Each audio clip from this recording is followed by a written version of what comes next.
Kuya, pagod na ako. Gusto ko na muna magpahinga. Konting tiis na lang, Alvin, ha. May papagamot din kita pagkarating natin sa isla. Pwede bang huminto muna tayo, kuya? Ang sakit-sakit na kasi ng tuhod ko eh. Nangangalay na kasi, kuya. Ilapag mo muna ako riyan sa madadaanan nating waiting shed. O sige, ibababa kita rin sa waiting shed para makapagpahinga tayo saglit. Teka, o dahan-dahan sa pag-upo, ha. Huwag mo masyadong igalaw yung paa mo para hindi sumakit lalo. Malayo pa ba tayo sa pupuntahan natin, kuya? Medyo malayo pa, Alvin. Pagka malas naman kasi ng araw na to at walang tricycle na dumadaan ngayon, mas madali sana tayo at hindi na kita kailangan buhatin. Ay nako, kung kailan kasi mas kailangan, ngayong wala pa. Nabibigatan ka na ba sa akin, kuya? Ako yata nagdala ng malas. Hindi, Alvin, ha. Hindi ko sinabing malas ka. Ngayong araw ang tinutukoy ko. Tsaka, hindi ako nabibigatan sa'yo. Kahit kailan hindi ka magiging pabigat sa akin. Dahil kapatid kita. Ang akin lang sana may dumaan man lang na tricycle para mas mabilis tayong makarating. Di ba? Hindi na kita kailangan buhatin. Magkaiba yung nakasakay tayo sa tricycle kaysa sa naglalakad lang. Pasensya ka na, kuya. Kung hindi dahil sa akin, hindi ka sana nahihirapan ngayon. Hindi sana ako naging pabigat sa'yo. Alvin, huwag mong isiping pabigat ka, okay? Sisiw lang sa akin ang timbang mo. Ang gaan-gaan mo kaya. Ako pa ba? Tsaka, mas gumaan ka pa nga kaysa dati. Alvin, itong tatandaan mo. Higit kang mahalaga sa akin kaysa sa anong bagay. Mawala na ang lahat. Huwag lang ikaw. Kaya gagawa ako ng paraan para mapagaling ka sa sakit mong yan. Salamat, kuya. Dahil hindi mo ako pinabayaan at iniwan. Hinding-hindi kita pababayaan at iiwan, Alvin. Ikaw lang ang natira kong pamilya. Kaya hindi ako papayag na pati ikaw ay mawawala sa akin. Handa akong gawin ang lahat para sa'yo. Kuya, paano kung hindi na ako gagaling? Anong gagawin mo? Gagaling ka, Alvin. Gagaling ka. Malaki ang tiwala ko sa Diyos. Alam kong pagagalingin ka niya sa pamamagitan ng isang albularyo. Kaya ano? Sapat na ba ang pahinga mo? Magsimula na tayong maglakbay. 5 taon na ang nakalipas. Simula nang namatay ang kanilang mga magulang sa isang trahedya. Parang sariwa pa rin sa puso ni Daniel ang sakit na dulot ng pagkawala ng kanilang ama at ina. Tanging si Alvin ang nakaligtas sa trahedyang yon. At 5 taon na rin itong daladala ang sakit. Namamaga ng gusto ang 2 tuhod at hindi pa gumagaling hanggang ngayon. Maraming beses na silang nagpabalik-balik sa ospital para ipatingin ang kapatid. Ngunit walang makitang dahilan ang mga doktor kung anong uri ng sakit meron ang bata. Maayos naman ang resulta sa laboratorio na isinagawa kaya hindi makapaniwala ang mga doktor sa sinapit ng bata.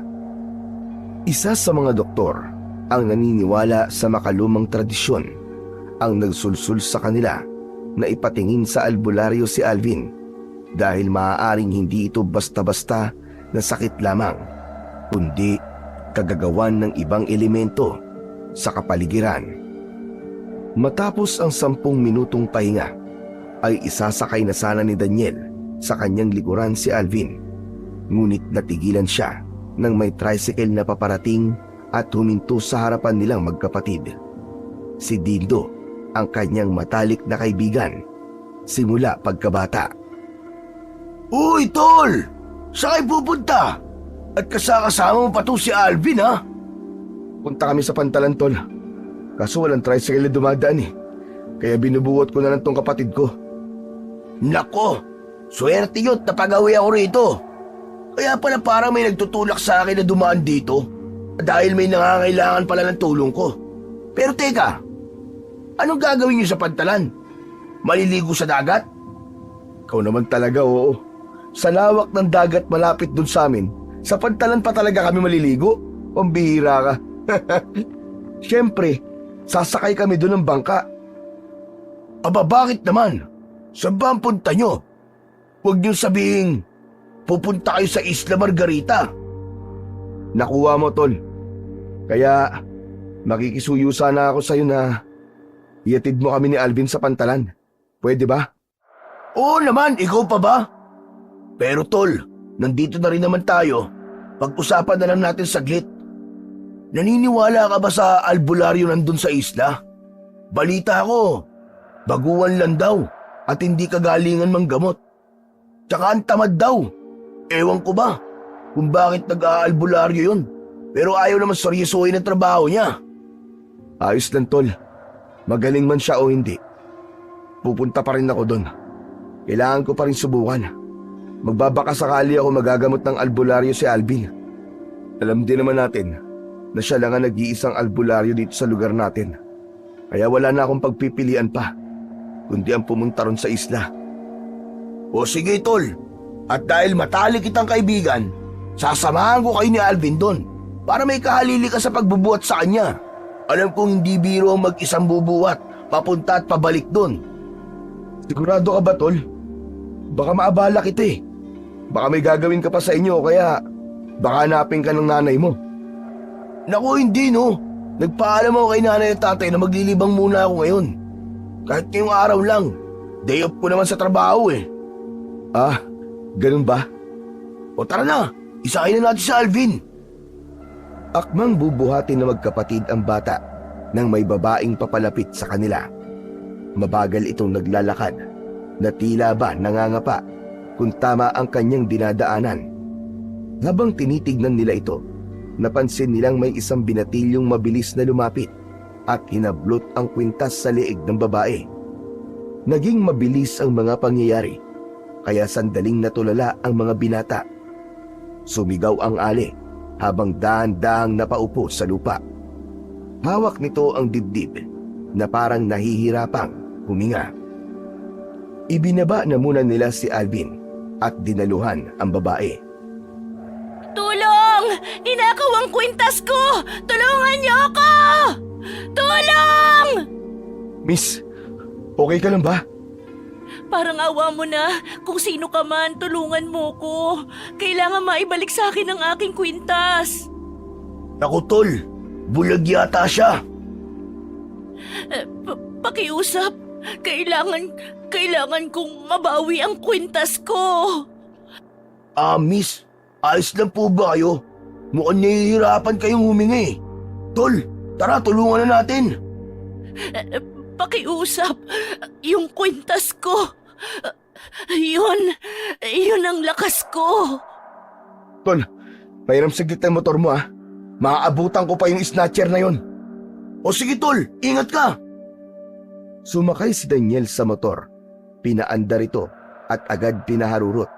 Sinundan niya ang kalsadang tinakbuhan ng binatilyong kumuha ng kwintas. Nilampasan niya ito, saka mabilis na huminto at bumaba.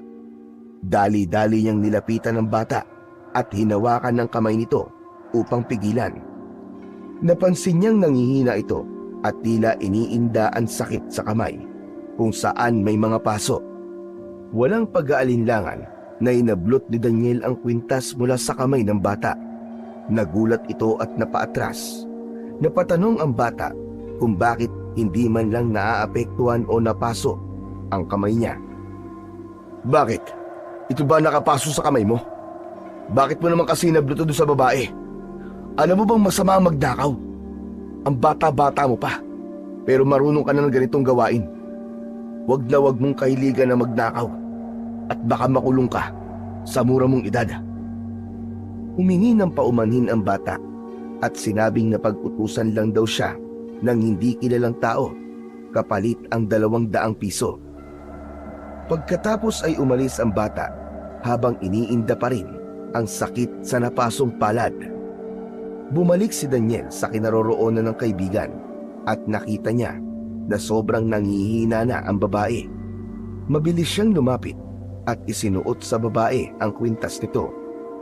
Ayos, tol! Mabutit na bawi mo ah! Oo nga, pero nakapagtataka. Nakita ko kasi, paglapit ko doon sa kumuha ng kwintas, dapaso yung kamay ng bata. May mga sugat siya sa kamay. Samantalang ako, hindi naman. Walang nangyari sa kamay ko. Alam mo, tol, malamang palusot lang ng bata yon. Kasi nahuli siya nagnakaw ng gamit sa ibang tao. Hindi. Alam ko kung nagsasabi ng totoo o nagsisinungaling ng isang tao. Totoo ang sinasabi niya, tol. Pakiramdam ko, may kakaiba dito. Ang kakaiba sa kanya ay isa siyang bulag at may lakas pa ng loob na umalis ng bahay na mag-isa lang. Dapat may kasama siya, kahit bata man lang naaakay sa kanya. Katulad niyan, may snatcher na bigla na lamang humablot sa kwintas niya.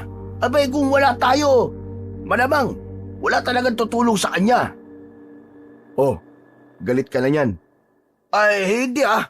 Nagpapaliwanag lang. Ah, ganun ba? O sige pues, huwag ka na munang kumuda at manghusga dyan.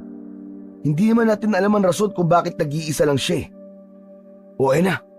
Ayun na tol. Nagkakamalay na. Miss, okay ka na ba? Tol, tulungan mo akong itayo siya. Paupuin muna natin sa tabi ni Alvin. O sige, daan-daan lang. Maraming salamat sa iyo. Kung sino ka man, hindi ko ito kakalimutan. Ay nako, miss. Huwag ka mag-alala. Makakalimutan mo rin siya. Tumahimik ka nga. Ang ingay mo talaga. Miss. Pasensya ka na. Ganyan lang talaga ang kaibigan ko. Maingay. Pero mabait yan. Miss. Ako nga pala si Daniel. At yung kaibigan ko naman na maingay ay si Dindo. Yang nasa tabi mo, siya ang kapatid kong si Alvin. Alam kong bulag ka, miss. Pero at least, alam mo na ang pangalan namin. Sayang, ang ganda mo, miss. Pero bulag ka. May asawa ka na ba? Asawa talaga kagad ang itatanong mo? Hindi pa pwedeng kasintahan mo na? Wala namang masama sa tanong ko ah. O baka naman umaasa ka na single siya. Gusto mo siya, no? Nalabat pair side ka, no? Hoy, tumigil ka! Ang ingay mo talaga. Nakakahiya sa kanya yung mga pinagsasabi mo. Wala akong asawa at wala rin akong kasintahan. Ganun ba? Pero bakit naglalakad ka mag-isa? Hindi ka man lang nagpasama sa kapatid o kaya sa nanay mo? Wala na akong magulang at wala rin akong kapatid. Ako lang mag-isa. Ganun ba? Saan ka pala pupunta niyan? Hindi kasi pamilyar ang mukha mo sa akin. Ngayon lang kita nakita sa lugar na ito. Sa Pantalan, pwede mo ba akong ihatid doon, Daniel? Anong gagawin mo sa Pantalan, miss? Magsiswimming ka rin ba doon? Ayun ka na naman sa kalokohan mo, tol eh. Malamang sasakay din ng bangka. Kita mo naman sitwasyon niya, oh. Gusto niya rin gumaling sa sakit niya. Biro lang, miss ah. Alam mo naman masyado akong palabiro eh. Huwag mo seryosohin yung mga sinasabi ko. Ganito lang talaga ako. Kami nga rin eh. Pupunta rin kami sa Pantalan. Kung gusto mo sumabay ka na sa amin. Sige, maraming salamat sa inyo ha. Paalis na sana kami kanina eh. Sakto namang humingi ka ng tulong. O sige, tara na. Tatayo na sana si Rita, ngunit aksidente niyang nahawakan ang tuhod ni Alvin. Mabilis niyang binawi ang kamay dahil nakaramdam siya ng tila kuryente mula roon. Napagtanto niya na may sakit pala ang batang ito at iisa lang ang lugar na kanilang pupuntahan. Bakit po, ate? Wala naman. Tayo na. Sumakay sila sa tricycle at makalipas ang 10 minuto ay nakarating na sila sa maliit na pantalan kung saan may 3 bangka na nakaparada. Binuhat ni Dindo si Alvin pasakay sa bangka habang si Rita naman ay inilalayan ni Daniel upang hindi ito malaglag o mahulog sa tubig. Pinaalala ng driver ng bangka na may kamahalan ang singil nila kung sino man ang magpapatid sa isla lalo na at hihintay nito hanggang makabalik ang pasahero. Sumang-ayon si Daniel at Dindo, kaya pinaandar na ng driver ang bangka. Pero bago pa man itong makaalis, ay may isang pasahero ang humabol. Uy! Mang Pablo! Sa isla ka rin ba? Oo. Kukuha ko ng halamang gamot para sa diabetes na misis ko. Kayo, saan ba tungo nyo? Sa isla din po. Ipapagamot ko po itong si Alvin. Nako, hindi yung ba alam na hindi na tumatanggap ng pasyente ang albularyo doon? Bakit daw po? Baguhan lang at hindi siya marunong manggamot. Hindi tulad ng mga nagdaang albularyo na isinasa puso ang panggagamot. Sabi ko na sa'yo, Tol eh. Ano, tutuloy pa ba tayo? Baka ba sayang lang ang pera mo sa pamasahe? Tuloy kami. Walang mawawala kung susubukan namin. Magmamakaawa ako sa kanya. Pero kung ayaw niya talaga manggamot, kahit bigyan niya lang kami ng mga halamang gamot, ayos na yun. Ako sa inyo, umuwi na lang kayo at baka mapahamak pa kayo doon. Lalo na to si Alvin. Ang balita ko marami raw mga mababangis na hayop sa isla na yon. Ikaw man Pablo, mag-isa ka lang din naman Hindi ka ba natatakot? Nasa malapit lang naman ang kukunan ko ng halamang gamot. Di tulad ng pupuntahan nyo. Malayo yun. Buo na po ang desisyon ko. Dadaling ko po si Alvin doon. Ikaw ang bahala. Alam mo na ang tama't mali. Halos 1 oras ang kanilang biyahe bago tuluyang dumaong ang bangka sa dalampasigan na nagsisilbing entrance ng isla. Pagkababa pa lang, agad silang namangha sa kagandahan ng paligid.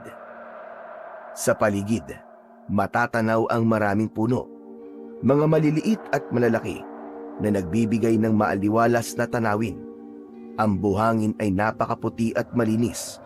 Walang kahit anong damo o basura na makikita mula sa dalampasigan. Ang tubig sa dagat ay napakalinaw, kumikislap-kislap sa ilalim ng sikat ng araw. Higit sa lahat, presko at nakaka-relax ang simoy ng hangin na tila humahaplos sa kanilang balat. O ano? Maghiwa-hiwalay na lang muna tayo rito. Sige po, mag-iingat po kayo, Mang Pablo. Salamat. Kayo rin, mag-iingat din kayo. Ang ganda naman rito, kuya. Parang ang sarap tumira sa lugar na ito. Di ko nga inaasahan na ganito pala kaganda sa lugar na ito. Kabaligtaran sa mga kwentong naririnig ko sa mga tao. Pangit daw at masukal daw ang kagubatan.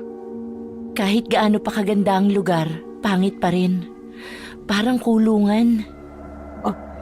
Maluwag naman Paano naging parang kulungan dito? Malungkot lang siguro ang buhay mo dahil hindi mo nakikita ang mga nasa paligid mo. Magdasal ka na lang na sana kaya kang gamutin ng albularyo, miss. Manalig ka lang, nagagaling ka. Imposible ang sinasabi mo, Daniel. Walang imposible sa taong may taos-pusong pananalig sa puong may kapal. Nasasabi mo lang yan dahil wala kang alam.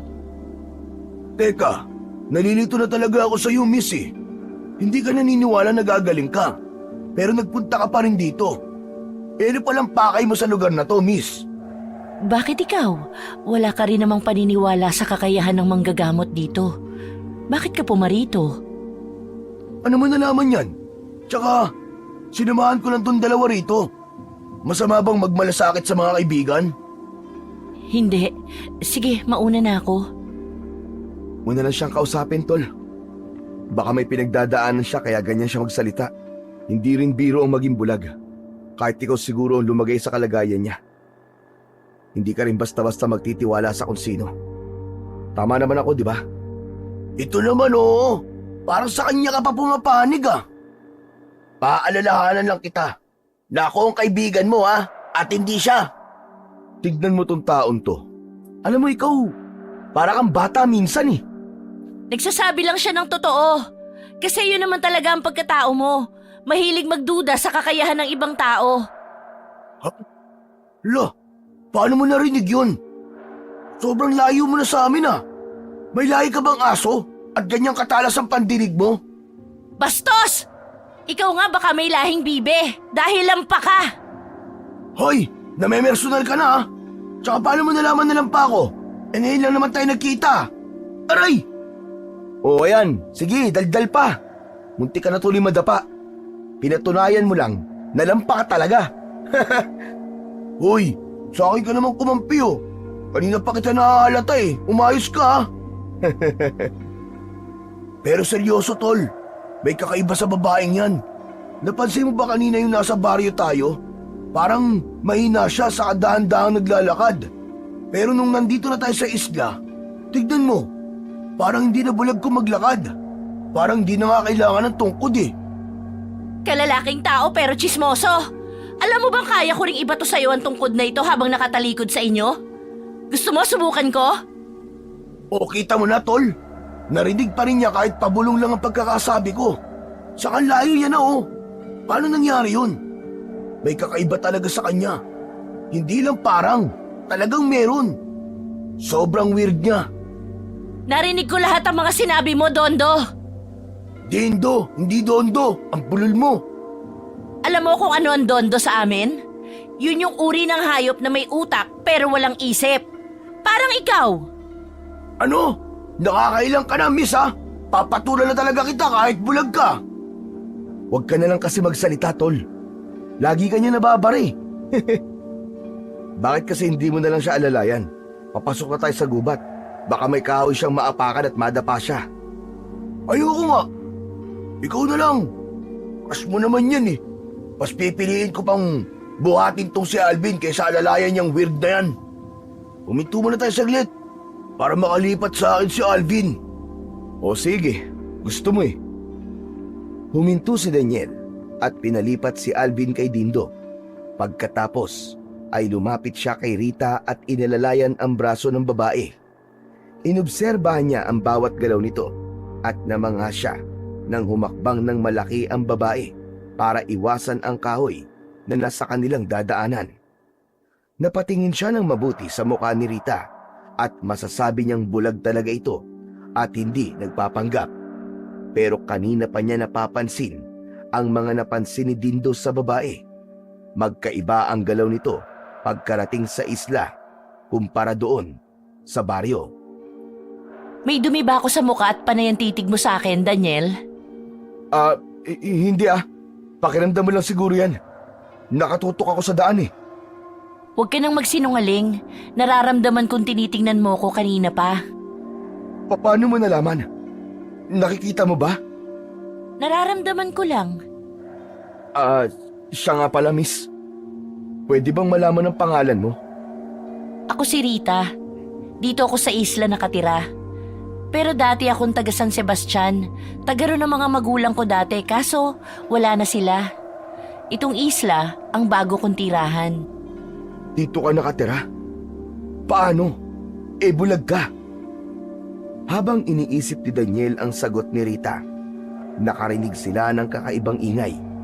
Napalingon siya kay Dindo at kagad na nagtanong. Narinig mo ba yun? 12:00 na at may mga bagong salta ang isla. Bagong salta? Anong ibig mo sabihin? Basta, sumunod na lang kayo sa akin. Uy!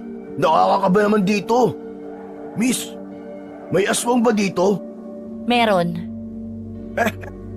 Sineryoso mo naman, pambihira ka oh. Nagbibiro lang naman ako eh. Hindi naman totoo yung mga nilalang na yun eh. Totoo sila, Dindo. Hindi mo ba alam?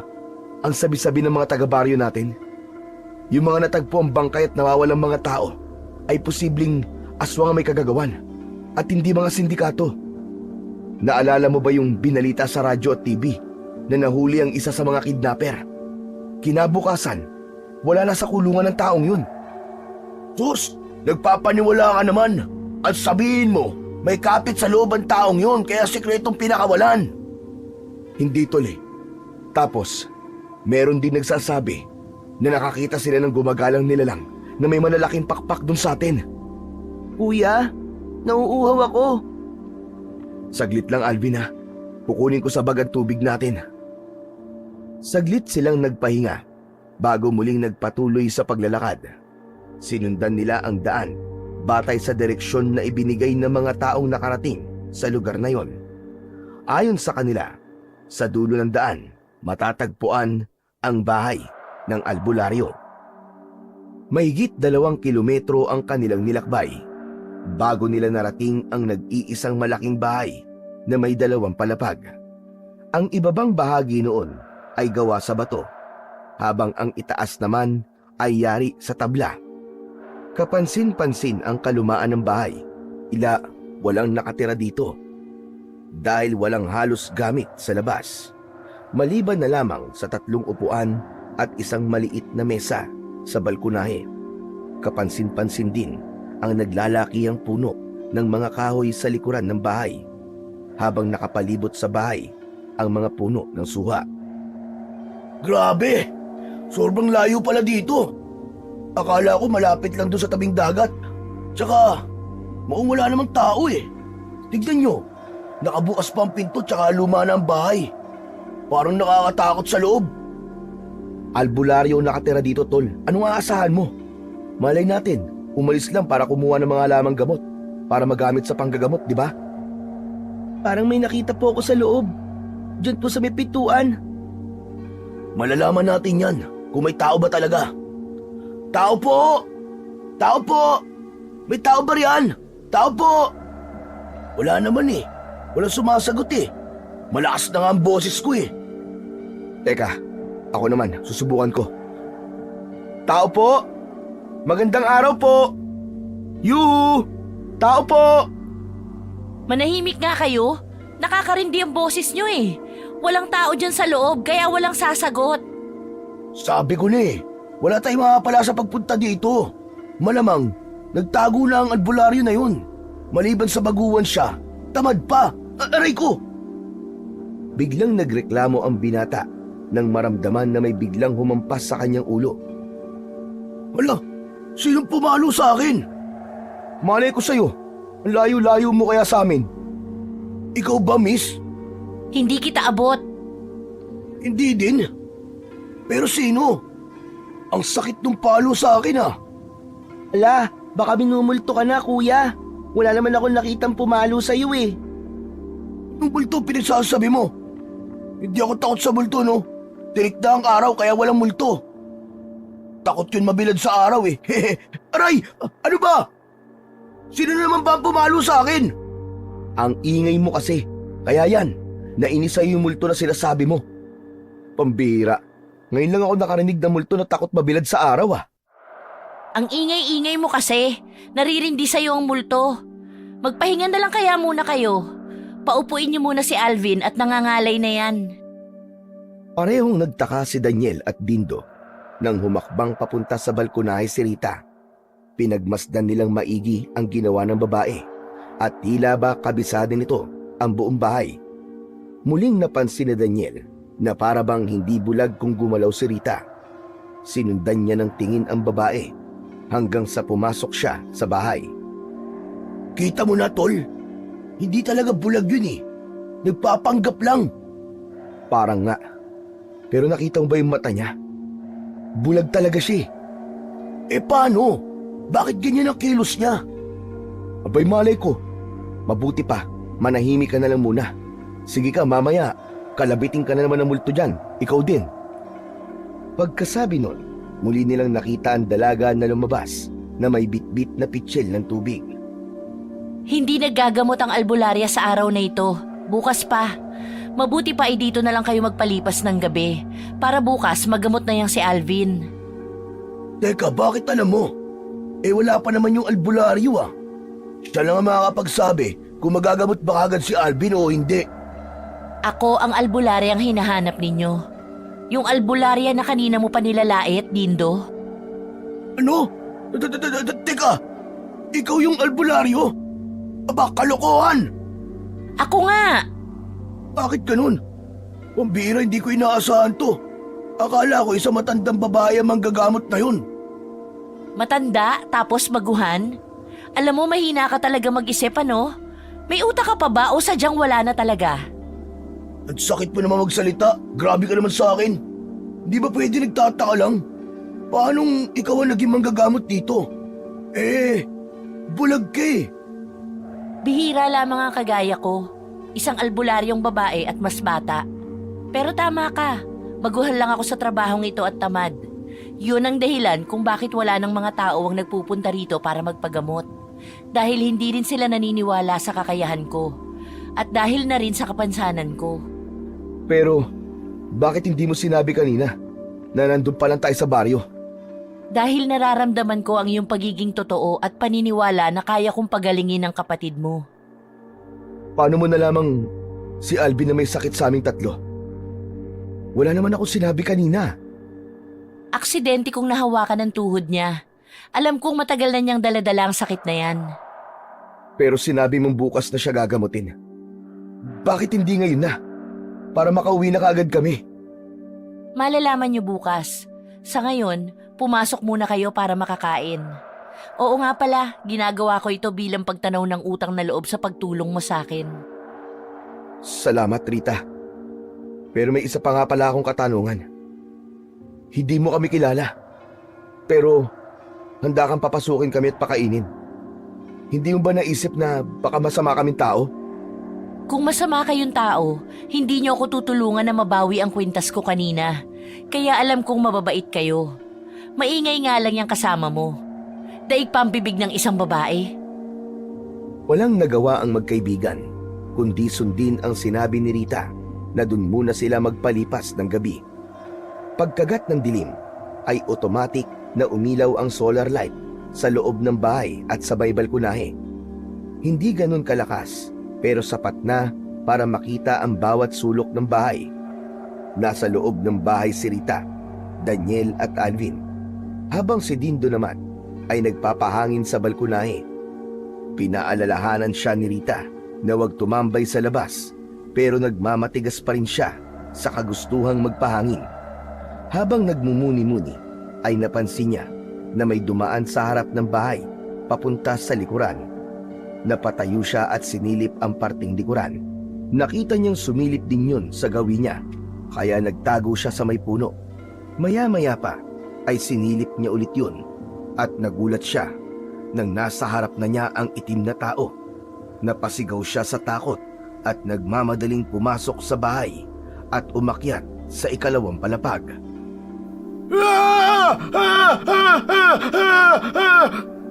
Oh, ano nangyari sa'yo, Tol? Bakit ka sumisigaw? Namumutla ka na, oh. Para ka nakakita ng multo, ah. May nakita ako. May nakita akong anino sa labas, Tol. Hindi. Parang tao. Isang lalaking nakaitim. Nakatayo sa may puno tapos lumapit sa akin, Tol. Ha? Anino? Tao? Ano ba pinagsasabi mo? Teka, wala naman ah. Totoo, Daniel. Kitang-kita ko ng dalawang mata ko. Nakatayo siya doon sa ilalim ng puno. Hindi gumagalaw. Pero parang nakatingin siya rito. Natakot ako kaya nagtago ako, Tol. Tapos pagsilip ko uli, Tol, nasa harap ko na siya bigla. Wala naman eh. Ikaw talaga, Tol.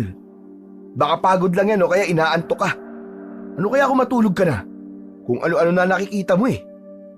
Hindi, Tol. Nakita ko talaga. At parang ano, Tol? Parang bigla siyang nawala nang kumurap ako. Baka si Rita lang yun. Alam mo naman, bulag yun. Baka napadaan lang at naligaw. Hindi, Tol eh. Nakita ko si Rita kanina bago ako umakyat. Nasa baba siya. At saka kung hindi siya yun. Daniel, maniwala ka naman oh. May tao talaga sa labas. Biglang lumangit-ngit ang lumang kahoy ng sahig sa ibabang palapag ng bahay na para bang may mabigat na hakbang na dahan-dahang naglalakad. Napalunok si Dindo at napatitig kay Daniel habang unti-unti silang kinikilabutan. Daniel, narinig mo ba yun? Oo, parang may naglalakad sa baba. Nakiramdam ang dalawa. Maya-maya pa, nakita nilang si Rita lang pala ang umaakyat. Sabi ko naman sa'yo, Dindo, huwag kang tumambay sa labas. Kung ano-ano tuloy ang nakikita mo. Rita, sabihin mo nga sa amin. Totoo ba ligtas kami rito? May mga multo ba dito sa isla? O ibang nilalang? May mga nilalang dito na hindi mo dapat gambalain. Mababangi sila, pero hindi sila basta nagpapakita kung hindi mo sila tinatawag. Ligtas kayo rito, pero kailangan yung matulog na at huwag nang lumabas pa. Huwag kayong gumawa ng ingay at huwag niyong bubuksan ng pinto kahit anong marinig niyo. Kinabukasan ay maaga silang gumising at kumain ng agahan. Pagkatapos, dinala sila ni Rita sa likurang bahagi ng bahay kung saan nakahilera ang matataas na puno. Sa gitna noon ay may maliit na daan na kasya lang ang 2 tao. 5 minutong paglalakad ay nakarating na sila sa napakagandang lugar. Malaparaisong lugar. Sa gitna ay rumaragasa ang tubig mula sa talon. Sa gilid nun ay ang naglalakihang bato na may kakaibang mga hugis at sa likod ng talon ay may makikita na 2 bundok. Habang sa paligid ay puno ng maraming uri ng halaman at bulaklak kung saan maraming paru-paro ang dumadapo. Sa ibabaw naman ng mga puno ay may mga unggoy na naglalaro. Napakaganda! Sa TV lang ako nakakakita ng ganito kagandang lugar ah. Oo nga tol, maganda tong gawing tourist spot ah. Sigurado ako mapupuno ng turista ang lugar na to araw-araw. Hindi ko gugustuhing mapuno ng tao ang isla na ito. Bakit naman, Rita? Basta. Doon tayo sa tapat ng malaking bato. May maliit na talon doon. Ilublob mo ron ang katawan ni Alvin. Ikaw din, Dindo. Ilublob mo yung mga paa mo roon. Naloko na. Bakit pati ako? Si Alvin lang naman na may sakit ah. Alam ko na mabaho yung paa mo at hanggang ngayon hindi mo alam kung ano ang pampatanggal ng masangsang na amoy. Alo, sinong mabaho ang paa? Hindi ah. Bilisan nyo at tumatakbo ang oras. Hanggang 11 lang pwede gamitin ang talon. Pagsapit ng tanghali ay magsisimula na yung uminit hanggang hapon. Ana, huwag ka na mag-aksaya ng laway pa. Ayaw mo nun? May gamot na sa putok ng paa mo. Halika na. Paano niyo nalaman ang tungkol sa paa ko? Ang tagal ko nang pinakalilihim yun ah. Sinabi mo ba? Hindi ah. Bakit ko naman isasali sa usapan na walang kwentang bagay na yun? Naamoy niya kamo. Ilang oras na nakababad sa tubig ang katawan ni Alvin at unti-unti ay nakaramdam siya ng kaginhawaan. Pakiramdam niya ay gumaan ang kanyang katawan at ang tuhod ay nawala ang sakit.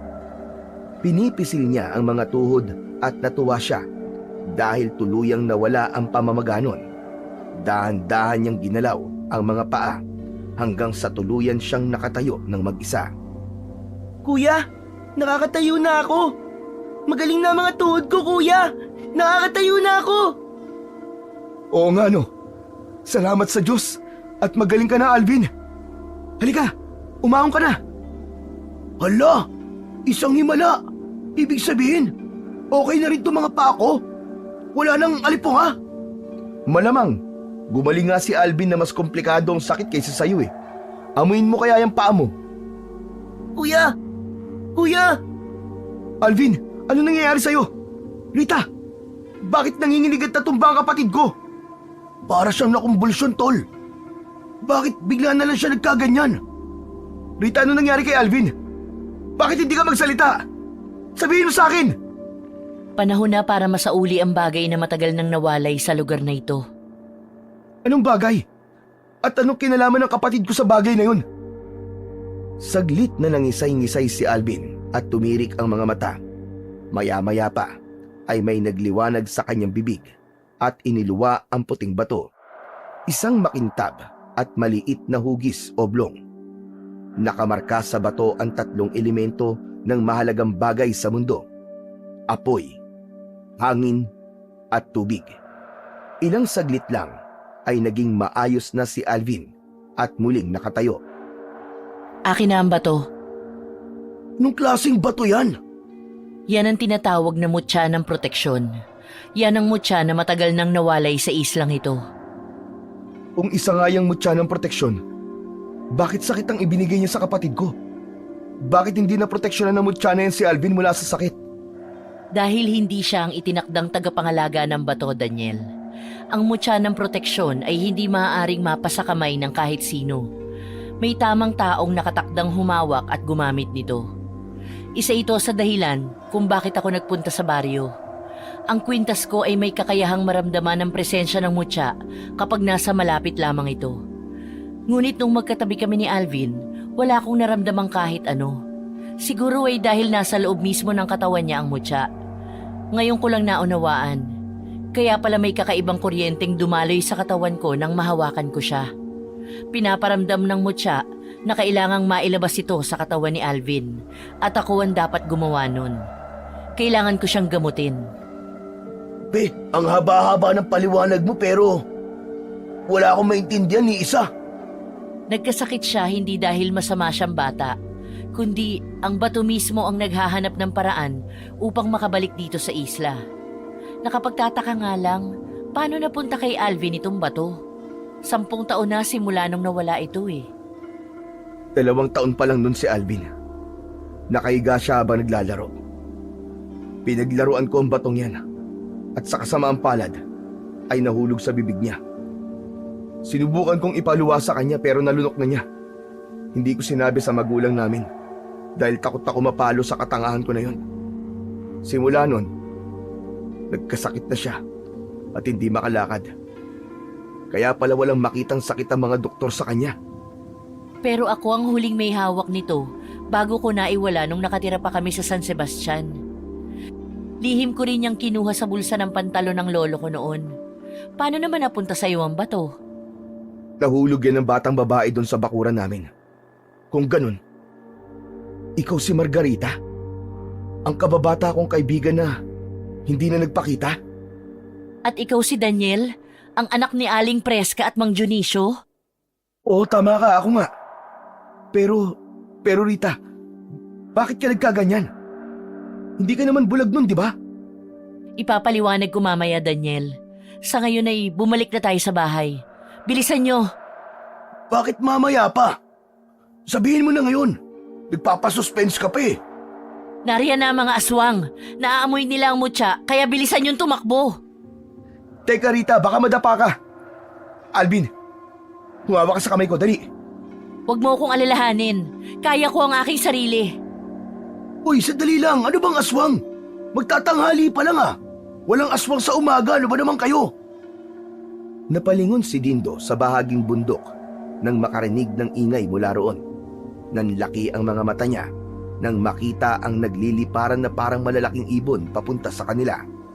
Nagsisisigaw siya at kumaripas ng takbo kahit nakapaalang. Naiwan ang tsinelas niya sa talon.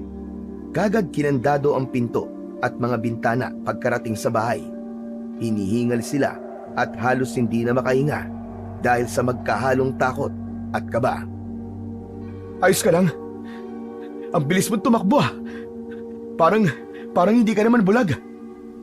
May mga mata ako, kaya kahit bulag, nakikita ko ang paligid. Kahit ang mukha mo ay kitang-kita ko kung anong itsura. Ano ka mo? Bulag ka pero nakakakita? Ang gulo naman yata nun. Paano nangyari yun? Ano mga yun, Rita? Bakit may mga pakpak? Diyos ko naman, nakakatakot. Parang aatakihin na yata ako sa puso ah. Sila ay isang uri ng aswang na tinatawag na wakwak. May kakayahan silang magbagong anyo at magmistulang hayop para malinlang ang kanilang biktima. Kaya huwag kayong pakakampante. Ang kalahati ng islang ito ay sakop ng kanilang teritoryo. Nakatira sila sa likod ng bundok. Kuya, natatakot na po ako. Paano po kung pumasok sila rito? Huwag kang matakot, Alvin. Hindi makakalapit ang mga aswang sa bahay na ito. Napapalibutan ito ng mga puno ng suha. Isa sa mga bagay na kinatatakutan nila. Hindi nila kayang lapitan ang amoy at katas nito. Tol, anong klaseng lugar ba ito napuntaan natin? May aswang, may wakwak. Ayoko na rito, Tol. Gusto ko nang umuwi. Hindi pa ako handang mamatay. Hindi pa ako nagkakajowa eh. Hindi na kayo basta-basta makakauwi. Simula nang pumasok kayo rito sa isla, binabantayan na kayo ng mga aswang. Paano po yung bangkero, Ate Rita?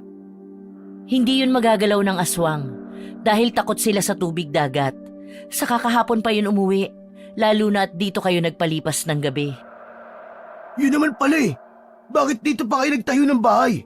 At hindi na lang doon sa tabing dagat para madali lang makatakas, di ba? Pero di ba, sa gabi lang sumasalakay ang mga aswang. Iyon yung mga napapanood ko sa TV. Ganun yun eh. Sila ang uri ng mga aswang na hindi takot sa araw. Umaatake sila kapag gusto nila. Lalo na ngayon, naaamoy ng leader nila ang mutya ng proteksyon. Gagawin nila ang lahat para makuha ito. Makakahawak ba sila sa mutya na yan? Hindi ba sila mapapaso? Oo, mahahawakan nila ito. Lalo na't sa kanila nagmula ang mutya na ito. Teka, paano sa kanila nagmula yan?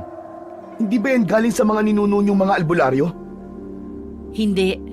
Ito ang proteksyon ng mga sinaunang aswang, kaya hindi sila basta-basta matatalo noon. Maging ang lugar na ito ay hindi orihinal na nagmula sa aming mga ninuno. Ang isla na ito ay pugad ng mga aswang. Pero dahil sa kasamaan at pagsalakay nila sa mga taga-baryo, ay pinagtulungan sila ng 4 na veteranong albularyo na antingero upang puksain. Hindi sila naubos at may mga nakatakas. Nagtatago sila sa likurang bundok ng islang ito. Nakuha ng mga ninuno namin itong kalahating lugar ng isla at tinirahan. Para na rin mabantayan ang mga kilos ng mga aswang. Pinili nilang dito magtayo ng bahay dahil narito sa paligid ang mga kasangkapang erbal na ginagamit sa panggagamot. Higit sa lahat, kailangan bantayan ng talon dahil doon nakatago ang isang mahalagang bagay. Nakakatakot dito. Makakauwi pa ba kami sa amin ng buhay? Pwedeng oo, pwedeng hindi. Lalo't agresibo na ang mga aswang na bawiin itong mutya at hindi ko sila magawang labanan na mag-isa. Bakit? Isa kang albularyo, di ba? Sigurado may pinamana silang agimat sa'yo. May kapangyarihang kalabanan sila. Ikaw kaya mag-isang lumaban sa kanila doon, ha, Dindo? Ayoko, ba't ako? Hindi ko sila malabanan dahil hindi ako buo. Nahahati ako sa 2 katauhan dulot ng orasyong sumpa ni Lolo at Lola. Tinanggihan ko ang pagiging isang albularyo noon, kaya hindi ko lubos na magagamit ang kapangyarihan ng mutya. Kaya Barita ang naging pangalan mo. Kung ganun, nasaan ang nagngangalang Marga? Bakit wala kami nakikitang kasama mo rito? Napakatalino mo, Daniel. Wala kang pinagbago. Oo, siya ang may pangalang Marga at siya rin ang nakita ni Dindo kagabi doon sa labas. Si Marga ang nagtataglay ng karunungan at pursigido siya sa pagiging albularyo. Siya ang espiritong gumagabay sa akin habang nandirito ako sa isla. Higit sa lahat ay siya ang naging mata ko kahit saang sulok man ako magpunta sa lugar na ito.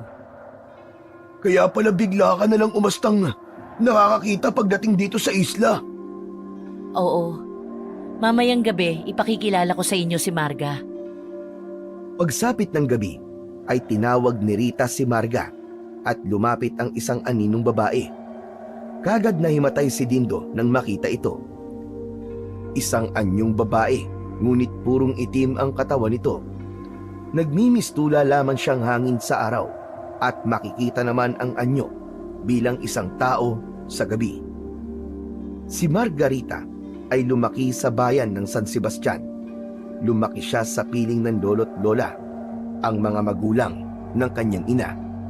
Pero nung pumanaw ang mga ito, ay kinuha si Margarita ng kanyang ama at dinala sa isla. Siya ang natitirang tagapagmanang albularyo sa kanilang lahi. Ngunit ayaw tanggapin ni Margarita ang nakaatas sa kanya at gusto lamang manirahan sa baryo at sundin ang kanyang mga gusto. Kaya napilitang gumamit ng orasyon ang kanyang lola Pasing at lolo Embo. Isinuot sa kanya ang mutya ng kaluluwa, kasabay ang orasyon, at nahati sa 2 ang katauhan niya. Si Rita ang may-ari ng katawan, at si Marga ang gabay diwa na makikita bilang anino. Pero sa kasawiang palad, ay naging bulag si Rita. Sa ganitong paraan, ay maiiwasan niyang isipin o unahin ang makamundong pagnanasa. Mabubuo lamang sila oras na matanggap ni Rita ng buong puso ang kanyang katauhan at maunawaan ng mabuti ang tungkulin at layunin ng kanilang lahi, ang magligtas ng maraming buhay at panatilihin ang kapayapaan sa Isla Margarita at sa iba pang mga lugar. Nakapagsasalita ba siya? Hindi, Daniel. Nag-uusap lamang kami sa pamamagitan ng isip. Siya rin ang dahilan kung bakit hindi ako makalayo sa islang ito. Pero, nakatawid ka papunta sa baryo, di ba? Oo, pero limitado lang ang araw ko noon. Namiss ko lang ang buhay ko sa baryo nung kabataan kaya pumaron ako ng isang araw. Dati sinubukan kong tumakas sa islang ito, pero muntik na akong mamatay. Doon ko nalaman na hindi ako mabubuhay ng matagal kapag wala si Marga at hindi rin ako makakakita kapag wala siya. Hindi kasi siya makaalis dito sa isla. Sa madaling salita, nakatali ang buhay ko sa islang ito. Ang kwintas sa suot mo. Para sa naman yan? Ito ang nag-uugnay sa buhay naming dalawa. Ito rin ang proteksyon ko sa mga aswang para hindi nila ako malapitan. Kapag nawala sa akin ito, manghihina ako hanggang sa mamatay. Maging siya ay maaaring maglaho oras na mamatay ako. Makapangyarihan ang mutya na ito, pero wala itong pakinabang sa kamay ng ibang tao. Lalo na ang mga taong may masamang hangarin. Tulad nung bata na kumuha niyan. Napaso ang kamay niya. Huwag mo na akong pagalitan, Marga. Nakuha naman agad ni Daniel ang kwintas eh. Anong sabi niya? Sinesermonan niya ako. Saka, salamat daw sa pagtulong mo. Wala yun. Tumigil ka, Marga. Huwag mo nga ako ipahiya. Bakit daw? Ha? Wala. Huwag mo nang pansinin. Hala, totoo ba siya? Isang taong anino? Maaawakan ba siya? Aray! Aray na malo pa! Teka! Ikaw ang pumalo sa akin kahapon, no? Siya nga. Hindi niya nagustuhan ang mga sinabi mo kahapon. Kaya nagalit siya. Aba, malay ko ba na ikaw pala ang albularyo na hinahanap namin? Akala ko kasi, magpapagamot ka rin eh. Sana sinabi mo kagad kahapon para maiwasan kong magbitaw ng mga salita na hindi maganda. Kung sinabi ba niya kahapon, Kuya Dindo, maniniwala ka? Tatawanan mo lang siya. Kasi, isa siyang bulag. Oo nga no. Di ko kagad naisip yun ah. Mabuti pa ang bata marunong mag-isip eh. Para kasintu-sintu kasi. Matulog na kayo at matutulog na rin ako. Dahil bukas, bago sumikat ang araw, babalik ako sa talon. Huwag lang kayo lumabas ng bahay para walang maging problema. Bakit? Ano ang gagawin mo ron? Delikado, baka inaabangan ka ng mga aswang. May kailangan akong kunin doon. Saka huwag kayong mag-alala dahil ligtas ang mga oras na yon. Sige na, bababa na ako. Di kagad nakatulog si Daniel habang iniisip ang kanilang sitwasyon ngayon. Marami ang naglalaro sa kanyang isip at isa na ron ay kung paano kumbinsihin si Rita na tanggapin ng buo ang pagiging isang albularyo. Sa ganung paraan ay makakalaya sa sumpa ang babae at hindi malalagay sa alanganin ang kanilang buhay.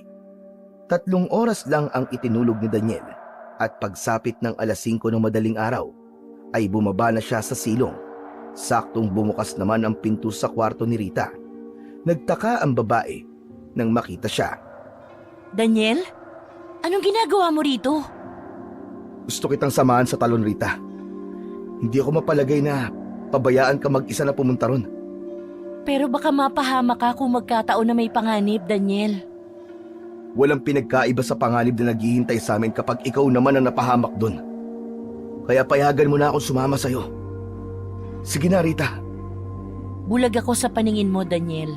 Pero nakikita ko ang matinding pag-aalala sa mukha mo. Kaya, sige, sumama ka kung yun ang gusto mo. Pagkalabas nila, ay medyo madilim pa ang paligid. Hinawakan ni Rita ang kamay ni Daniel na nagbibigay ng kakaibang init sa pandama ng lalaki. Ang init nun ay para bang nagkonekta sa katauhan nilang dalawa at sapat na para matanggal ang lamig na dala ng umaga. Nag-init ang pisngi ng lalaki sa ginawa ni Rita. Napakagat ito sa ibabang bahagi ng kanyang labi habang pasulyap-sulyap ng tingin sa magkahawak nilang mga kamay. Kaya nang magtanong si Rita, ay nagulat siya at halos mabulol. May gusto ka sa akin? Na love at first sight ka sa akin? Maraming beses na kitang nakita na tinititigan mo ko. Ano kasi? Ang ganda mo kasi, Rita. Bakit ka uminto? Gusto ko lang makita ng harap-harapan ng pamumula ng pisngi mo. Tara na, magpatuloy na tayo. Talaga bang nakikita mo ko? Kung anong itsura ko? Diba, sabi ko naman sa inyo, hanggat narito ako sa isla, nakikita ko ang lahat ng bagay sa tulong ng presensya ni Marga. Kahit yung makakapal mong kilay na halos magtagpo, kitang-kita ko yan. Sabi nila, seloso raw ang taong magkarugtong ang kilay. Totoo kaya? Ikaw ba ay seloso rin? Hindi ko alam kasi hindi pa naman ako nagkakaroon ng kasintahan. Talaga? Kung ganun, ako ang una mong magiging kasintahan? Ha? Ano? Papayag ka na maging tayo? Oo naman, kasi gwapo ka at mabait. Nagustuhan din naman kita agad nung una kong makita ang mukha mo pagdating natin dito sa isla. Sino bang mag-aakala na ikaw pala ang Daniel na kalaro ko noon at nangangakong pakakasalan ako paglaki? Naaalala mo pa pala ang pangako kong yun sa'yo? Siyempre, ang pangako ay pangako. Isa yun sa dahilan kung bakit ayaw kong tanggapin ang hinabilin sa akin ni Lolo at Lola. Kasi baka hindi mo na ako pakasalan at ayawan mo na ako kapag magiging ganap akong albularyo. Lagi ko yung iniiyakan noon kaya lagi din akong tumatakas para pumunta sa baryo. Wala namang masama sa pagiging albularyo Mas mabuti nga yun May gagamot sa mga tao kapag may nagkakasakit, di ba? Simula ngayon, tatanggapin ko ng responsibilidad na nakapatong sa mga balikat ko. Pag-aaralan ko palalo ang panggagamot at ipagpapatuloy ang nasimulan ng aking mga ninuno. Kailangan ko yakapin ang katauhan kong ito dahil layunin ng mga katulad namin ang magligtas ng buhay. Kung ikaw ay tanggap ang pagkatao ko, bakit ako hindi, di ba? Mabuti naman. Masaya akong marinig yan mula sa'yo, Rita. Nandito na tayo at may isa akong itatanong sa'yo. Kaya mo bang tuparin ang ipinangako mo sa akin noon? Tutuparin ko yun. At handa akong mahalin ka. Kahit sino. At ano ka man. Kaya mo bang manumpa sa harap ng sagradong talon na ito bilang patunay? Sumusumpa ako sa harap ng talon na to. Lalo na sa Diyos. Nanda akong tuparin ang binitiwan kong pangako sa noon. Pakakasalang kita at mamahalin. Sasamahan sa lahat ng laban at hamon sa buhay. Hinding-hindi kita iiwan, Rita. Buhay ko ang itataya ko bilang selyo sa pangakong ito. Matapos manumpa ay isang liwanag ang nakita sa ilalim ng tubig sa gitna ng talon. May kung anong bagay ang nagliwanag mula roon at kailangan itong kunin ni Daniel. Masaya ako at ikaw ang napili, Daniel. Ang totoo, wala akong kukunin dito. Sinubok lamang kita upang alamin kung ikaw ba ang magiging katuwang ko sa buhay at maging kasangga sa labanan. Ano? Ano ba ang bagay na nariyan sa ilalim? Sobrang liwanag. Pero hindi ako nasisilaw. Nariyan ang mutya ng pagmamahal. Tanging ang nakatakda lamang ang maaaring kumuha niyan sa ilalim ng tubig. Kaya kailangan mong languyin sa ilalim para makuha ang mutya, Daniel. Handa ka ba? Kung yun ang kinakailangan, gagawin ko. Mag-iingat ka. Tandaan mo, magkasama nating lalabanan ng kasamaan. Kailangan nating iligtas ang nakararami at pangalagaan ang mga mahal natin sa buhay. Hinubad ni Daniel ang kanyang damit pang itaas, saka lumusong sa tubig. Hindi naging madali sa kanya ang pagkuha sa mutya dahil dumaan muna siya sa pakikipaglaban sa tubig. Maraming beses siyang inanod pabalik, ngunit hindi siya sumusuko. Ginamit niya ang kaalaman tungkol sa paglangoy. Hindi niya maaaring salubungin ang mga alon dahil hindi siya magtatagumpay at mauubos lamang ang lakas niya. Lumangoy siya sa pinakailalim ng mga bato, saka lumangoy papunta sa kinaroroonan ng kumikinang na mutya. Matagumpay niya itong nakuha at agad-agad tumigil ang nagwawalang alon. Nakangiting umahon si Daniel, bitbit ang mutya ng pagmamahal na nakapaloob sa isang maliit na garapon na tangan ang iilang may kabigatang bato. Nakuha mo nga! Buksan mo yan at kailangan mo lunukin ng maliit na bato. Pagpili ng katuwang ng isang albularyo ay kailangan dumaan sa 3 pagsubok. Una ay ang manumpa sa harap ng talon upang kilalanin siya ng makapangyarihang mutya. Pangalawa ay kailangan niyang makuha ang mutya sa ilalim ng tubig. Ang pangatlo naman ay kailangan lunukin nito ang bato at matanggap ng katawan ang mutya.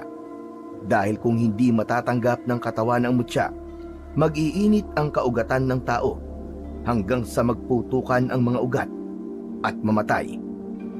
Binuksan ni Daniel ang garapon at kinuha ang puting bato na kasing laki ng candy, saka walang alinlangang nilunok yun.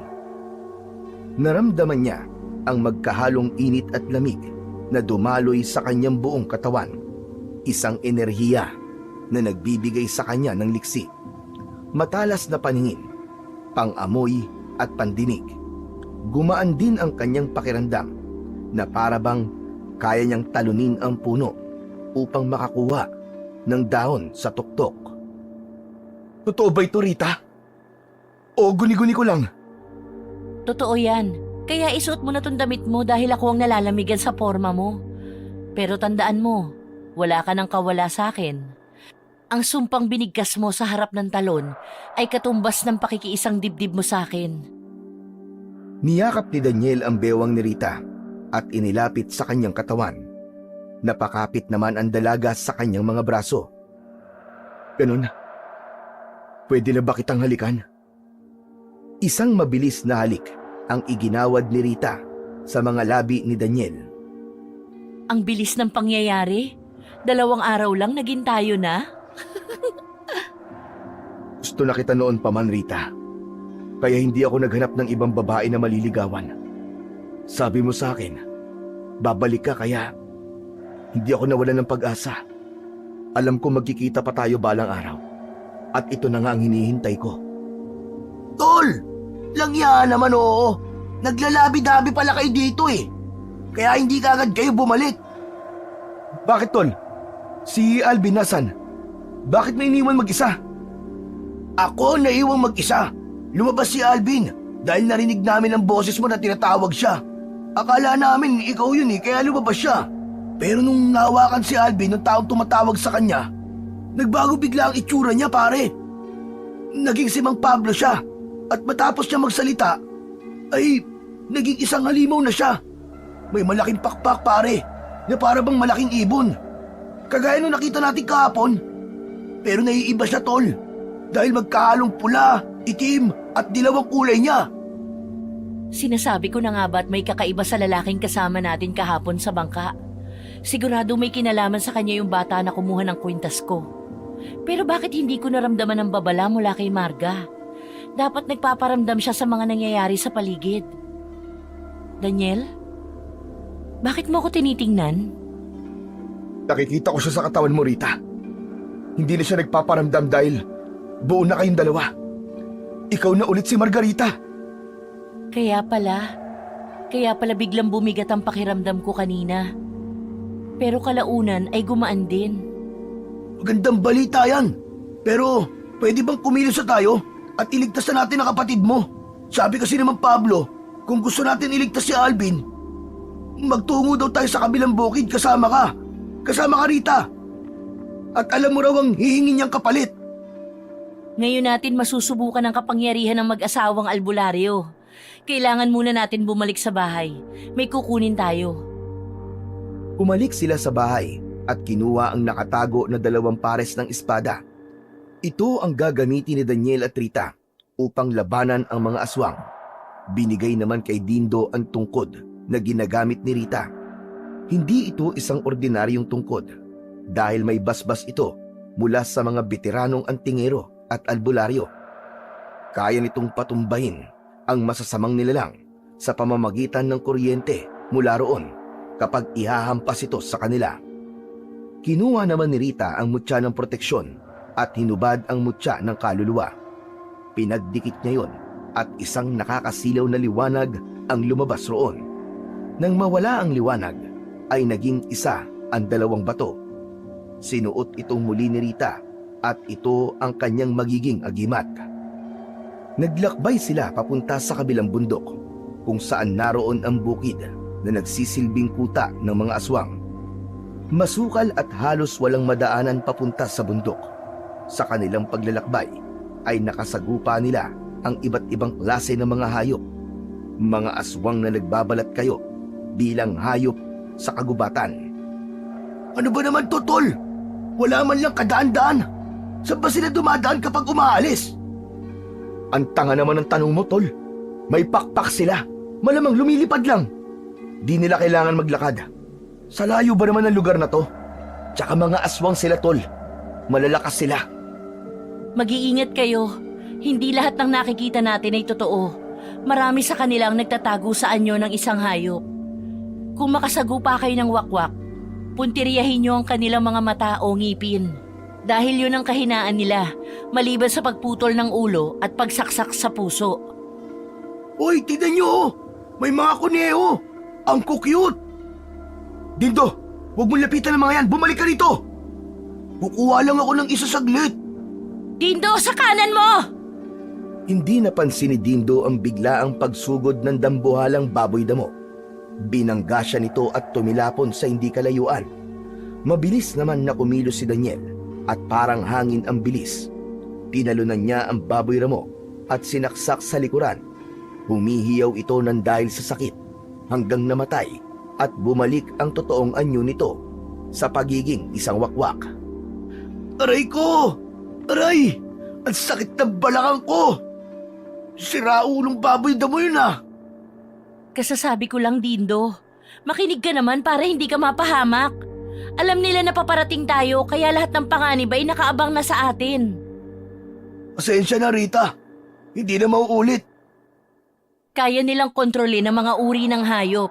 Kaya sana huwag kang magpalinlang. Tara na, mukhang malayo pa tayo. Nagpatuloy sila sa paglalakbay at narating nila ang paanan ng unang bundok. Sa kasunod nitong bundok ay maaaring naroon na ang kampo ng mga aswang.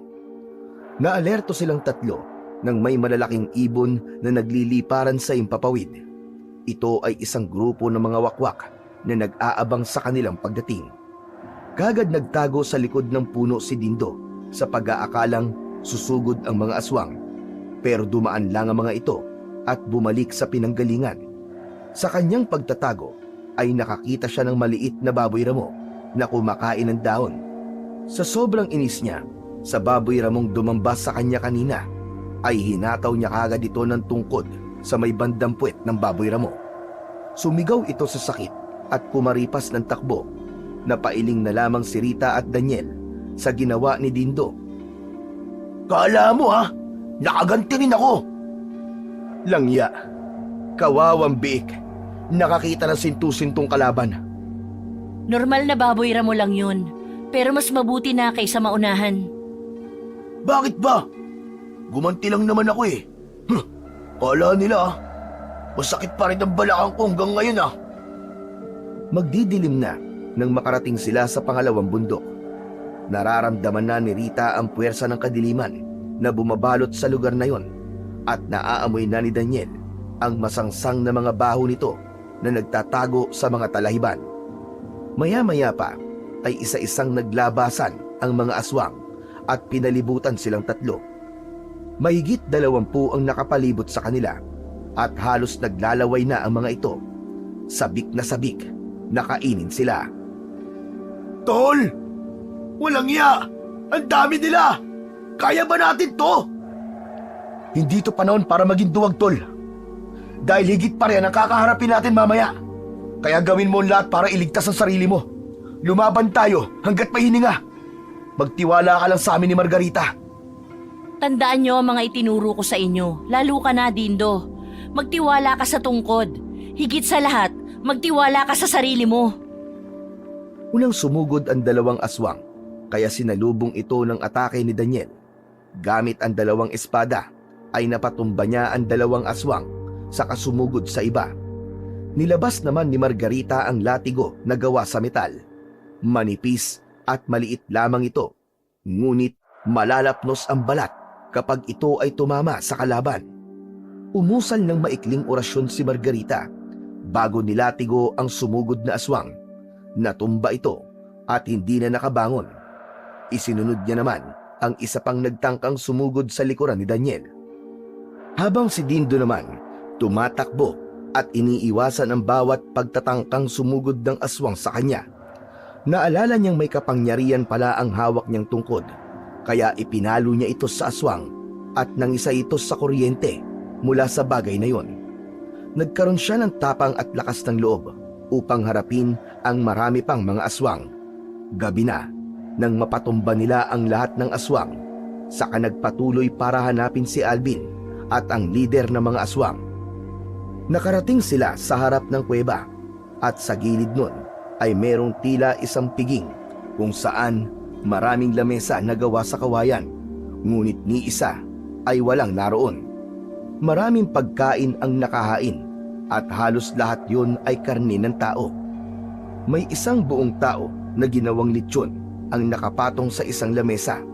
Sa kabila naman ay tinadtad na katawan ng isang tao, nakakadiring pagmasdan at halos masuka si Dindo. Hinanap ng paningin ni Daniel ang kapatid, ngunit hindi niya ito makita. Pablo! Lumabas ka! Ilabas mo ang kapatid ko, hayop ka! Walang sumasagot, ngunit maya-maya pa ay isa-isang naglabasan ang mga kampo ni Pablo. Halos hindi mabilang sa dami ang mga ito na nakapalibot sa kanila. Marami din sa mga ito ay nakatambay sa ibabaw ng mga puno at naghihintay ng hudyat para sa isang pagsalakay. Maligayang pagdating sa aking teritoryo, Daniel! Isang maotoridad na boses ang umalingaw-ngaw sa paligid na nagmula sa bukana ng kuweba. Lumabas doon si Mang Pablo habang hawak ang isang tungkod na may bungo ng tao sa tuktok nun. Umupo siya sa kanyang trono na gawa sa bato at kagad sinilbihan ng mga alipin. Nagsalin ng sariwang dugo ang alipin sa baso ni Pablo at kagad niya yung nilagok. Nasaan si Alvin? Ilabas mo siya, demonyo ka! Kalma lang, Daniel. Masyado ka namang agresibo.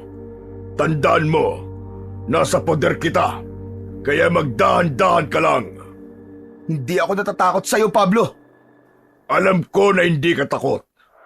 Hindi kayo susugod dito kung bumabahag ang mga buntot nyo. Pero syempre, magtatapang-tapangan ka dahil may kasama kang albularyo. Kaso nga lang, isang baguhan at bulag pa. Anong magagawa niya?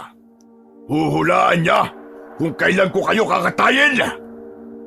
Mahirap ngumuya na walang laman ng bibig, Pablo. Tandaan mo yan. Huwag kang pakasigurado na hindi ka namin kayang itumba.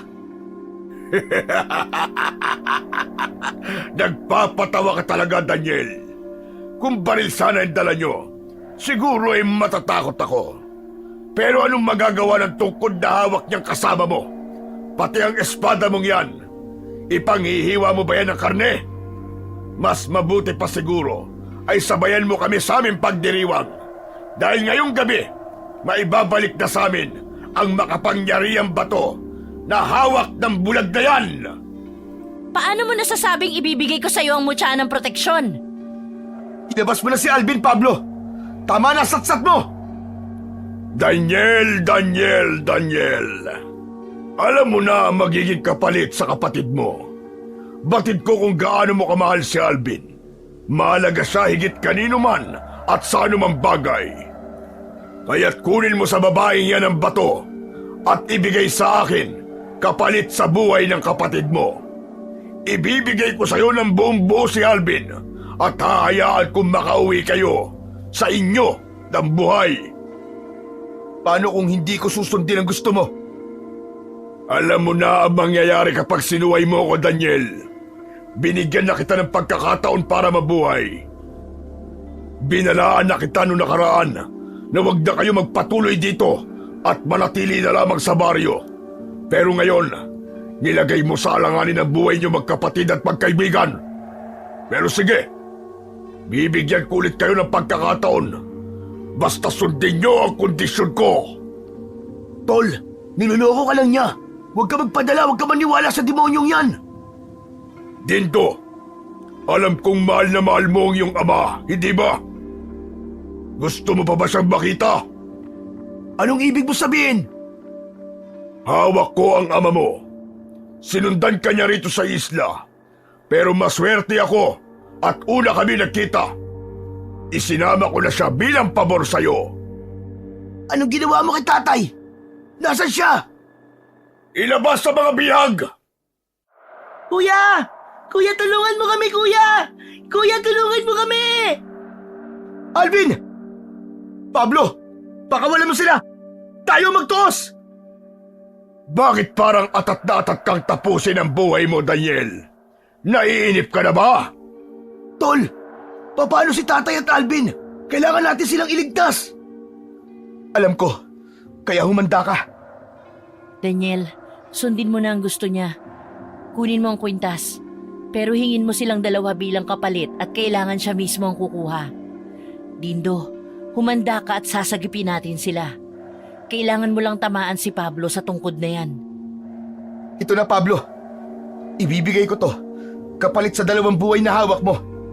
Ikaw ang kumuha nito. Magkaliwaan tayo. Bakit naman kita susundin? Ako ang masusunod dito at hindi ikaw. Sige, kung mamamatay lang din kami rito, mas mabuti na rin na hindi ka magtagumpay. Ihuhulog ko sa apoy ang batong ito. Daniel, huwag kang tanga. Bato yan. Hindi yan matutunaw sa apoy. Tama ka. Ang bato, kahit sunugin, ay mananatiling bato. Pero kung ano man ang kapangyarihang merong to, alam mong lahat ay maglalaho. Oras na mapunta to sa apoy. Huwag! Huwag! Sige! Pagbibigyan na kita! Pagbibigyan na kita! Pagbilang ko ng 3, ibabato ko sa itong kwintas. Maganda kayo. 1, 2, 3! Tatay! Alvin! Yuko! Hinagis ni Daniel ang kwintas papunta kay Pablo at kasabay nun ang pagyuko ng 2. Buong lakas na ibinato ni Dindo ang tungkod kay Pablo, kaya nakuryente ito at tumilapon.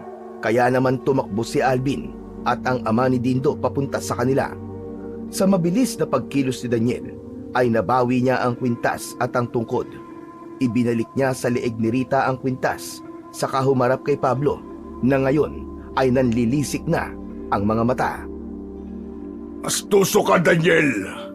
Binigyan mo lang ako ng dahilan para tapusin ka ng tuluyan. Walang kasiguraduhan ng buhay namin sa mga kamay mo, Pablo. Alam kong tuso ka rin at hindi marunong sumunod sa usapan. Mabibiyag mo rin kami.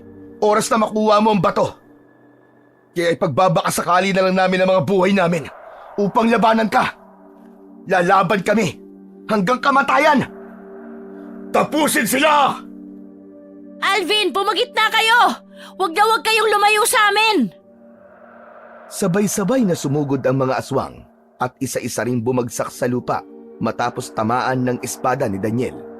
Habang si Dindo ay pinoprotektahan ang kanyang ama at si Alvin, ang bawat pulupot ng latigo sa leeg ng aswang ay naghihiyaw sa sakit ang mga ito at hindi na magawang lumaban ng maayos. Lalong nagalit naman si Pablo dahil paubos na ang kanyang mga alagad. Hindi niyo ako matatalo! Ipapatikim ko sa inyo ang bangis ng kamatayan! Unti-unting nagbago ang anyo ni Pablo. Dinoble ang taas at laki ng mga ordinaryong aswang. Ang kanyang mga mata ay lumaki na parang mata ng ahas. Lumabas ang mahahaba niyang pangil at tumutulo ang laway. Mahaba at matutulis ang kanyang mga kuko. Nagmukha siyang isang malaking paniki na may pakpak ng higanting ibon. Humiyaw ng malakas ang halimaw at nagbuga ng malakas na hangin na hindi kayang suungin ng kahit na sino. Daniel, ngayon na! Pagsamahin ang puwersa ng 2 agimat! Magkasabay silang bumigkas ng orasyon at pumesto si Daniel sa harapan at sa likuran naman si Rita. Nabalot ng puting enerhiya ang katawan ni Daniel, habang nababalot naman ng dilaw na enerhiya ang katawan ni Rita. Sinimulang itaas ni Rita ang kanyang mga kamay, saka ibinaba ng pabilog bago ipinasa kay Daniel ang nilikha na malaking bola ng enerhiya. Sumugod si Daniel gamit ang mabilisang pagkilos at tinamaan ng 2 beses ng espada ang katawan ng halimaw. Hindi natinag ang halimaw at sumugod ito gamit ang mahahaba nitong mga kuko. Ngunit bawat pagkalmot at pagtangkang pagkagat niya kay Daniel ay hindi tumilab dahil sa proteksyon na nagmumula sa kapangyarihan ni Rita. Isang proteksyon na hindi kayang tibagin ng anumang sandata o orasyon. Oras na magsama na ang 2 kapangyarihan mula sa mutya ng proteksyon at mutya ng pagmamahal. Nakahanap ng pagkakataon si Daniel upang patamaan ang mga mata ng halimaw, kaya nahirapan itong makakita, at sumunod ay isang napakalakas na sipa ang kanyang pinakawalan sa bibig nito. Dahilan para sumabog ang bunganga nito at nalagas ang mahahabang pangil. Hindi na pinatagal ni Daniel ang labanan. Inipon niya ang kanyang buong lakas at itinarak ang kanyang espada diretso sa puso ng halimaw na agad nitong ikinahina. Bumalik na sa tunay na anyo ang wakwak. Naghihingalo ito hanggang sa tuluyan ng malagutan ng hininga. Mga salbahe kayo! Ang dapat lang sa inyo mamatay! Mga salbahe! Mga kampo ni Satanas! Patuloy na pinaghahampas ni Dindo ng tungkod ang huling aswang na kanyang nakalaban, habang may 3 aswang naman ang nakatakas at mabilis na lumipad palayo. Ang galing! Para po kayong mga superhero, Kuya Daniel at Rita. Ayos! Para ako nanonood ng palabas sa TV. Ayos ka lang ba, Alvin? Hindi ka ba nila sinaktan? Ayos lang po ako, Kuya. Ako ba? Hindi niyo ba ako tatanungin? Hindi na. Mukha namang aliw na aliw ka sa paggamit ng tungkod na yan eh. Teka, nasaan ang tatay mo, Tol? Parehong nanlaki ang mga mata nila nang makitang nakaupo na sa harap ng mesa ang tatay ni Dindo, habang walang habas na kumakain sa nakalatag na pagkain na karne ng tao. Sobrang nagutom ang matanda dahil ilang araw na siyang hindi nakakakain simula nung binihag ng mga aswang. Hoy, Tay! Ano ka ba? Bakit mo kinakain yan? Karne ng tao yan, Tay! Iluwa mo yan! Iluwa mo! Yak! Ano ba yan, Tito? Kumain ka ng tao! Masayang naglakbay sila. Pauwi, dala ang mga ngiti ng tagumpay. Unang laban at unang panalo. Mas lalo silang nasasabik magligtas ng iba pang nangangailangan ng tulong. Gaya ng binitiwang pangako ni Daniel, hindi na siya bumalik sa baryo at nanirahan na lamang sa isla kasama ni Margarita. Tinulungan niya si Margarita sa pangunguha ng mga halamang gamot at para mas mahasa nito ang panggagamot bilang isang albularyo. Matapos ang nangyari sa isla, nabalita sa buong lugar ang kabayanihan ni Daniel at Margarita. Marami na rin ang pumupunta sa isla upang doon ay magpagamot. Maging ang nagmula sa malalayong lugar ay dumadayo na rin sa isla para lang magpagamot at gumaling sa pamamagitan ng mag-asawang albularyo. La? Ano to? Ginto? Oo, ginto yan. Marami dyan. Patingin! Patingin ako! Saan mo nakuha to?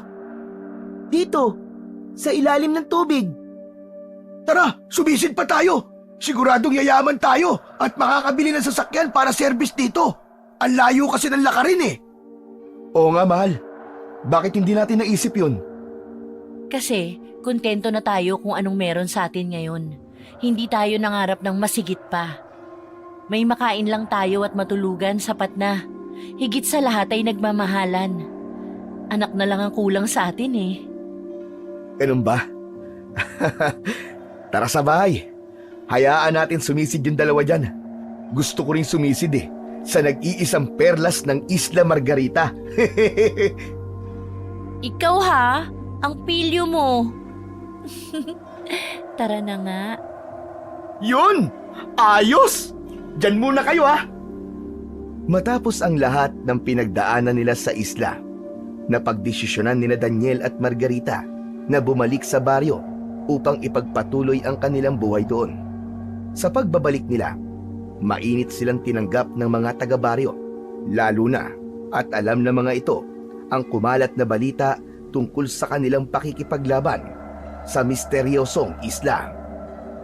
Di nagtagal, nagpakasal din sina Daniel at Margarita sa isang simpleng seremonya sa munisipyo na dinaluhan ng kanilang mga malalapit na kaibigan at pamilya.